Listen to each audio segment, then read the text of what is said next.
In November 2022, my family and I moved from 9,600 feet in South Park on Colorado's eastern slope to about 6,300 feet on the western slope, specifically the northwestern slope, and I ended up splitting my time between both locations for the rest of the winter.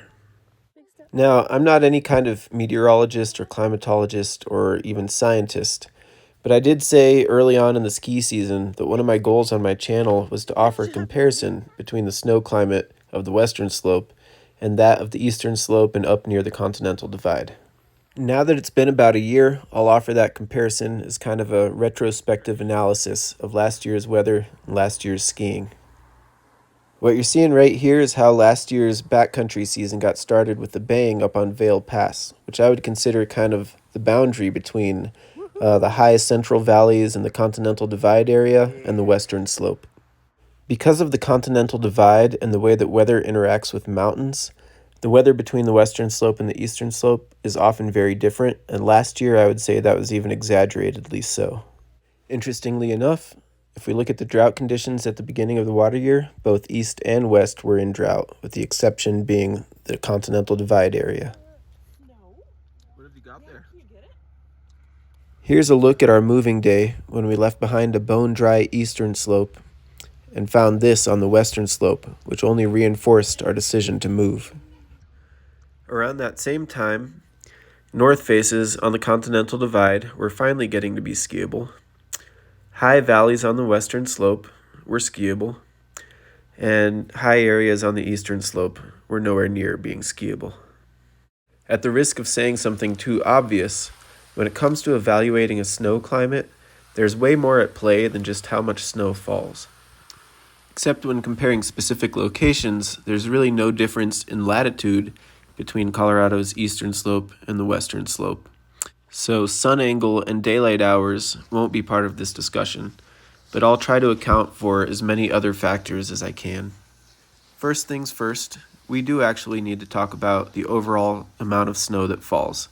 In Colorado, the snowiest places do tend to be from the Continental Divide and west, because the storm source and the moisture source is from the Pacific Ocean for most of the cold season.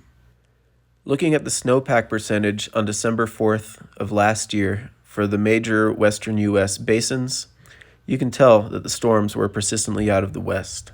Now, zooming in on Colorado at that same time, it's interesting to note that even desert areas in northwestern Colorado had gotten close to the same amount of snowfall by early December as Hoosier Pass.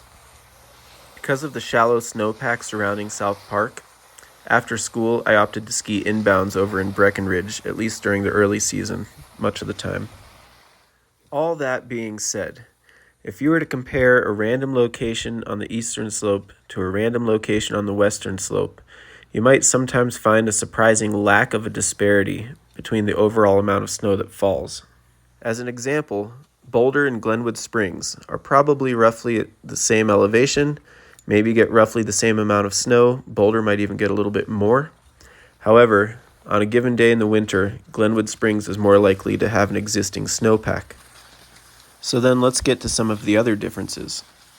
If you were to compare the previous clip from late December to this one in early January, you might notice that in January there was a thinner snowpack. That was actually because some very wet atmospheric rivers moved through the western U.S., and that dropped a mix of rain and snow at this elevation. On this image, you can actually see a little bit of that signature of the atmospheric rivers. An interesting consequence of that was that typically drought status isn't likely to change when the ground is frozen and there's a snowpack in the winter. Some of the drought status in northwestern Colorado was actually lifted thanks to some snowmelt and ground saturation. Meanwhile, just about 15 minutes from my house at 7,000 feet, everything had fallen as snow and the skiing was great. In the winter, it seems like the Denver area of the eastern slope is just as likely or maybe even more likely to get rain than some of the lower valleys on the western slope. But in South Park and the high areas near the Continental Divide, it's extremely unlikely that you're going to get rain in the middle of winter. Elevation is the most obvious reason for that, but another factor at play is wet bulb temperature. The amount of available moisture on the western slope is just greater, the relative humidity higher, and that means a higher wet bulb temperature. On the western slope, by later January, the snowpack was fat and fluffy again. South Park and Hoosier Pass had been pretty much unaffected by the atmospheric rivers in the first place.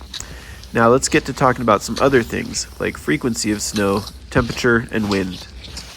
Beautiful snow for 6,300 feet.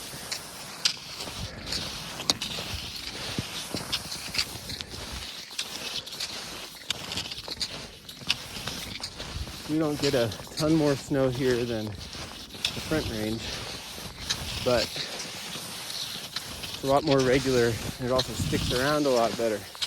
We might get into the 40s. Front Range might get into the 60s in the heart of winter. And they also get a lot more wind. This snow has pretty much been untouched by wind all winter long, at least here in the valley. Up on the ridges, it gets buffed a bit. But this stuff is powder until it's crust, and then it's corn, and then it's powder. It just keeps cycling. I can live with that.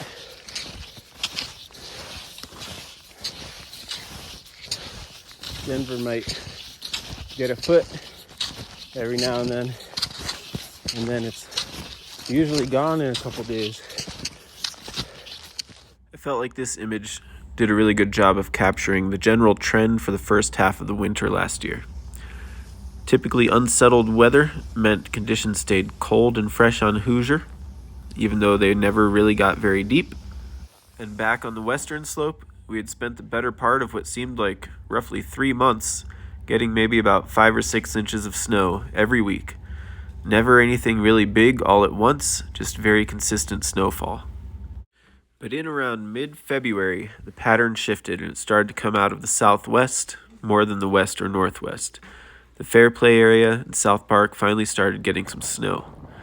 And back in northwestern Colorado, we finally started getting some wind.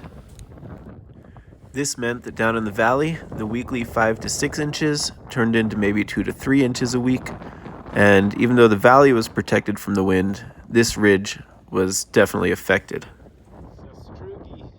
With the storms coming up from the south a bit more, I finally got to ski an area of the backcountry near Fairplay that I was waiting for all winter. This area tends to sit on the edge of the Antero Reservoir temperature inversion, which protects it a bit from the wind, keeps temperatures very cold, and so the snow stays nice for a long time here. It's just a matter of getting the snow to fall in the first place.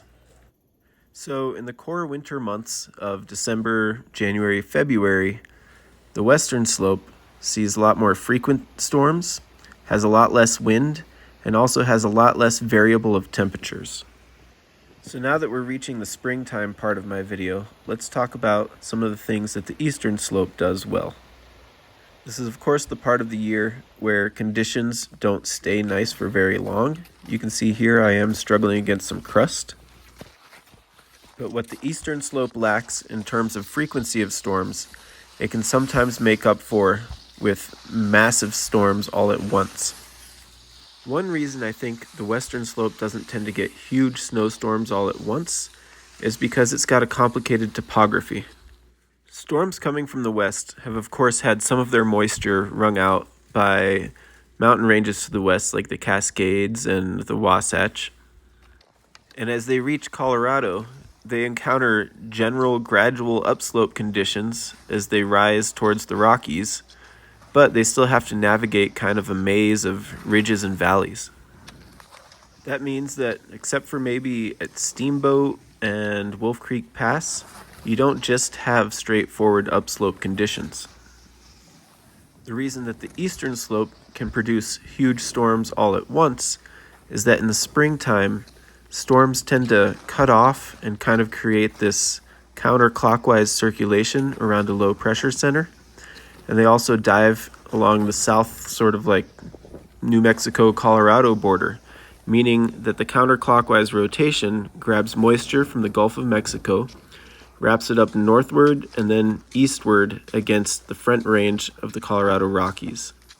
This means you get a juicy moisture source that has not been depleted, and you do get straightforward upslope conditions, as there isn't much topography along the plains before you meet the Front Range in Colorado. This map shows snowfall by late March of last year, and the purple areas do a pretty good job of highlighting where the major ranges are in the western U.S. But what I find interesting is kind of the snowfall gap between maybe central Idaho and the Yellowstone ecosystem, or that area. The reason it's interesting to me is because that area seems to have some of Idaho's tallest mountains, and yet gets some of the least amount of snow. Compare that area to the much lower parts of the Idaho Rockies that have more of an interior northwestern U.S. climate, where you have a lot more rain and snow despite much lower elevations. If you've ever flown from Seattle to Denver, you can verify this difference by watching the forest change in the Idaho mountains. So what I've wondered before is, why is there such a stark rain shadow difference in Idaho, and you don't really see that in Colorado? And I'm not trying to say that Colorado doesn't have rain shadows, but I'm just saying, why is Colorado Springs wetter than Montrose?